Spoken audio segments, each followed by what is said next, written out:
যুক্তরাষ্ট্রের ভুলের হিসাব যেন কড়ায় গণ্ডায় বুঝিয়ে দিচ্ছে ইরান। পুরো মধ্যপ্রাচ্যে থাকা মার্কিনীদের সামরিক আস্তানায় হামলা চালিয়ে পারস্য উপসাগরীয় অঞ্চলকে কাঁপিয়ে তুলেছে তেহরান। শুধু তাই নয়, যুক্তরাষ্ট্রের বিরুদ্ধে চূড়ান্ত বিজয় অর্জন না করা পর্যন্ত ছুটেই চলবে ইরানের শক্তিশালী ক্ষেপণাস্ত্রের বহর, এমন হুমকি দিয়েছে দেশটির সর্বোচ্চ প্রতিরক্ষা বাহিনী IRGC। এখন তাহলে কি করবেন মার্কিন প্রেসিডেন্ট ডোনাল্ড ট্রাম্প? এরই মধ্যে জানা গেছে শুধুমাত্র জর্ডানে থাকা মার্কিনীদের সামরিক ঘাঁটিতে হামলা চালিয়ে তাদের যুদ্ধবিমানের কেন্দ্রস্থলকেই গুঁড়িয়ে দিয়েছে তেহরান। সেই সাথে যুক্তরাষ্ট্রের বেশ কয়েকটি MQ-9 মডেলের আত্মঘাতী ড্রোনকেও ধ্বংস করেছে IRGC। প্রশ্ন হলো, ইরানের এত শক্তির পেছনে কি রাশিয়া ও চীনের কোনো যোগসাজশ রয়েছে? ইরানের হামলা থেকে নিজেদের সামরিক আস্তানাগুলোকে রক্ষা করতে সম্প্রতি মধ্যপ্রাচ্যের বিভিন্ন প্রান্তে 50,000-এরও বেশি সেনা মোতায়েন করেছে মার্কিন কেন্দ্রীয় কমান্ড। তবে এতেও যেন রক্ষা নেই অঞ্চলটিতে নিযুক্ত যুক্তরাষ্ট্রের শীর্ষ এই সামরিক বাহিনীর। দফায় দফায় ইরানের ছোড়া মিসাইলেই ভয়ে জবুথবু অবস্থা মার্কিন সেনাদের। তেহরান থেকে তেড়ে আসা ক্ষেপণাস্ত্রগুলোকে যেন প্রতিহতই করতে পারছে না মধ্যপ্রাচ্যে থাকা যুক্তরাষ্ট্রের সামরিক ঘাঁটিগুলোর এয়ার ডিফেন্স সিস্টেম। তবে পাল্টা জবাবে হাত গুটিয়ে অবশ্য বসে নেই মার্কিন সামরিক বাহিনী। জানা গেছে শুধুমাত্র 14 জুলাই রাতেই টানা 7 ঘন্টা যাবৎ ইরানের বিরুদ্ধে তাণ্ডব চালিয়েছে আগ্রাসী যুক্তরাষ্ট্র। এতে ইরান জুড়ে থাকা দেশটির ক্ষেপণাস্ত্র ও ড্রোন তৈরির কেন্দ্র এবং উপকূলীয় রাডার সিস্টেমগুলো লক্ষ্য করে কয়েক দফায় বিমান হামলা চালিয়েছে মার্কিন কেন্দ্রীয় কমান্ড। এক প্রতিবেদনে বিষয়টি নিশ্চিত করেছে যুক্তরাজ্য ভিত্তিক সংবাদ মাধ্যম ইরান ইন্টারন্যাশনাল। যদিও মার্কিনীদের এমন আগ্রাসনের জবাব কড়ায় গণ্ডায় বুঝিয়ে দিতে সর্বদা তৎপর অবস্থানে IRGC।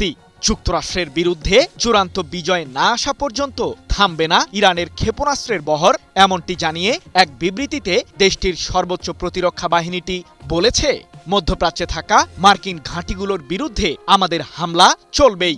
শত্রুপক্ষকে নতি স্বীকার করতে বাধ্য করবে ইরান।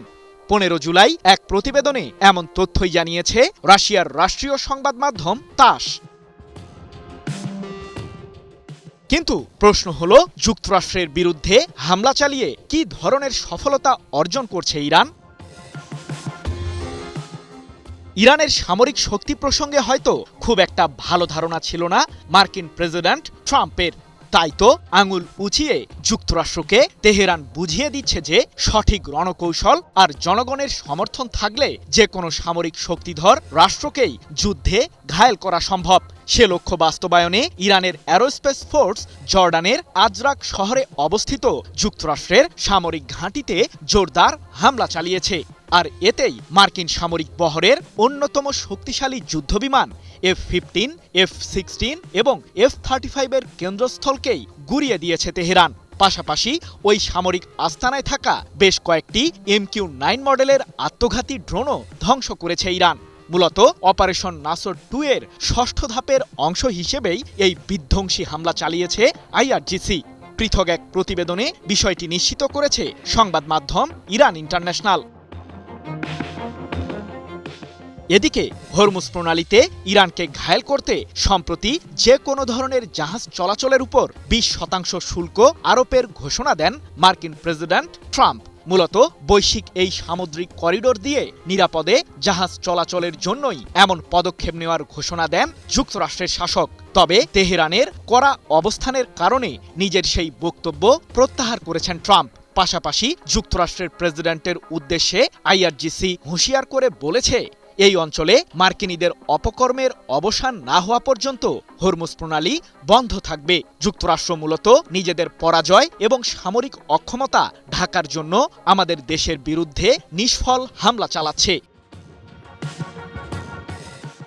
দেশ জুড়ে যে কোনো কেনাকাটায় 10,000 টাকার বেশি অফার, তাই পেমেন্ট মানেই বিকাশ। অন্যদিকে সাম্প্রতিক টানা 40 দিনের যুদ্ধের সময়ই মার্কিনীদের বিরুদ্ধে সফলতা আনতে ইরানকে পেছন থেকে সাহায্য করেছে চীন ও রাশিয়া, এমনটাই দাবি বিশ্লেষকদের। বিশেষ করে মধ্যপ্রাচ্যে থাকা যুক্তরাষ্ট্রের গুরুত্বপূর্ণ সামরিক ঘাঁটিগুলোতে নির্ভুল হামলা চালাতে ইরান ব্যবহার করেছে চীন ও রাশিয়ার স্যাটেলাইট ব্যবস্থা, যার মাধ্যমে ওই যুদ্ধে ব্যাপক সফলতা লাভ করে তেহরান, এমনটাই ধারণা পশ্চিমা সমরবিদদের। সৃজন মাহমুদ, নিউজ 24।